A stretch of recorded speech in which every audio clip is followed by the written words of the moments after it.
কোথায় নরেন্দ্র মোদী আর কোথায় আমাদের ডক্টর মোহাম্মদ ইউনূস? উনি MA পাশ করেছেন, PhD করেছেন, শিক্ষকতা করেছেন, গ্রামীণ ব্যাংকের MD হয়েছেন, সারা দুনিয়া ওনাকে চেনে। আর নরেন্দ্র মোদী উনি চা বিক্রি করেছেন, এমন দারিদ্রতা অভাবের মধ্যে মানুষ হয়েছেন, তারপরে শেষে সেই গুজরাট থেকে আসছেন। তো ডক্টর মোহাম্মদ ইউনূস যদি মুসাখা ইসাখা ভার্সেস আকবরের কথা চিন্তা করেন, সে তুলনায় ডক্টর মোহাম্মদ ইউনূস ভার্সেস নরেন্দ্র মোদী কোনো তুলনাই চলে না। তো সেক্ষেত্রে এখন যারা আছেন চিন্তা করেন ডক্টর মোহাম্মদ ইউনূসের একটা আন্তর্জাতিক কানেকশন আছে, পাকিস্তানের সঙ্গে তাদের একটা ভালো বন্ধুত্ব আছে, এখন তরুণ একটা সম্প্রদায় গড়ে উঠেছে। এরপর কিছু কিছু পত্রপত্রিকা যারা আছে, যারা খুব ভারত বিরোধী মনোভাব পোষণ করে, ইউটিউবার যারা আছে, পুরো দেশের মধ্যে একটা ইনকিলাব জিন্দাবাদ একটা যাকে বলা হয় রব তুলে ফেলেছে। হ্যাঁ, আপনি একটা জিনিস দেখেন, মানুষের মধ্যে একটা বিখ্যাত সিনেমা আছে অন্তর্জলী যাত্রা।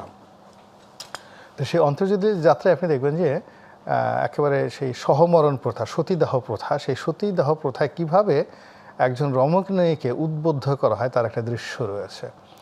তো আপনাকে যদি একটা নির্দিষ্ট পানীয় খাওয়ানো হয়, সেটা তরল আকারে হোক কিংবা বায়বীয় আকারে হোক, আপনার মস্তিষ্কের মধ্যে যদি একটা শব্দ দূষণ ঘটিয়ে দেওয়া যায়, আপনি কিন্তু ভুলে যাবেন যে আপনি আগুনে পুড়ে মরতে যাবেন। পিপিলিকার পাখা হয় মরিবার তরে, কথা আছে না? তো অনেক পিপিলিকা পাখা হয়ে যায়, মরে যায়, কিন্তু তার কোনো আফসোস নাই, সে কিন্তু উড়তে চায়। আবার কিছু কিছু পতঙ্গ রয়েছে, লাইট দেখলেই তার আশেপাশে জ্বলতে চায়। কিন্তু আজ পর্যন্ত হাজার বছরের ইতিহাসে কোনো পতঙ্গকে আপনি এই কেরোসিন তেলের প্রদীপ থেকে শুরু করে, মাটির প্রদীপ থেকে শুরু করে অত্যাধুনিক যে আলো আছে, সেই আলোর পাশে যাওয়া থেকে বিরতি রাখতে পারবেন না। এখানে লাইট খেয়ে পতঙ্গকে, এটা আপনি লাইট পতঙ্গ আমি বলছি না, আমি বলছি আমি প্রতীকী অর্থে না, এখানে কেউ লাইটই না, এখানে লাইট কেউ না, পতঙ্গ কেউ না। আমি এখানে যেটা বোঝাতে চাচ্ছি সেটা হলো, যখন একটা এনভায়রনমেন্ট তৈরি হয়ে যায়, তখন তার মধ্যে একটা সৃষ্টি সুখের উল্লাসে চলে আসে শব্দটা।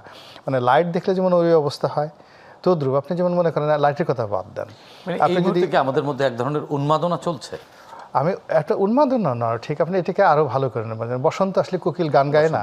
তো আপনি ধরেন বসন্ত আসছে, আমাদের এখানে আন্দোলনের বসন্ত আসছে, জাতীয়তাবাদের বসন্ত আসছে, ইসলামের বসন্ত, ইসলামাইজেশনের বসন্ত আসছে।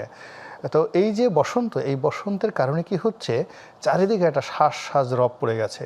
যে বৃক্ষ, তাকে তার গাছে ফুল ফুটাতে হবে, যে পাখি তার কণ্ঠে গান ধরতে হবে, যে বাতাস তাকে মৃদুমন্দ বাতাস প্রবাহিত করতে হবে। ফলে চারিদিকে একটা আন্দোলন, চলো দিল্লি। বসন্তের পরে যে গ্রীষ্মের তাপদাহ, সেটা বসন্ত কখনো গ্রীষ্মের কথা চিন্তা করলে তার বসন্ত চলে না। আপনি এখন মূল ব্যাপার হলো যে আমাদের বাঙালি জাতির অনেক দুর্ভোগ দুর্দশা আসছে বেশি বোঝার কারণে। আপনি এখন বসন্তের মধ্যে আছেন, যত দ্রুত সম্ভব আপনি এই বসন্তের পরিবেশের সঙ্গে যত বেশি কণ্ঠ মিলাবেন, দেন ইউ কুড এনজয় মোর। আপনি যদি এখন বসন্তর পরে সেই গ্রীষ্মের কথা চিন্তা করেন, গ্রীষ্মের পরে আবার বর্ষার কথা চিন্তা করেন, আলটিমেটলি এই আপনাকে একেবারে হাত হাতে বাঙালির মতো আপনার আজকের এই বাস্তবতা বা আজকের এই পরিস্থিতির জন্য তো ভারত অনেকটাই দায়ী।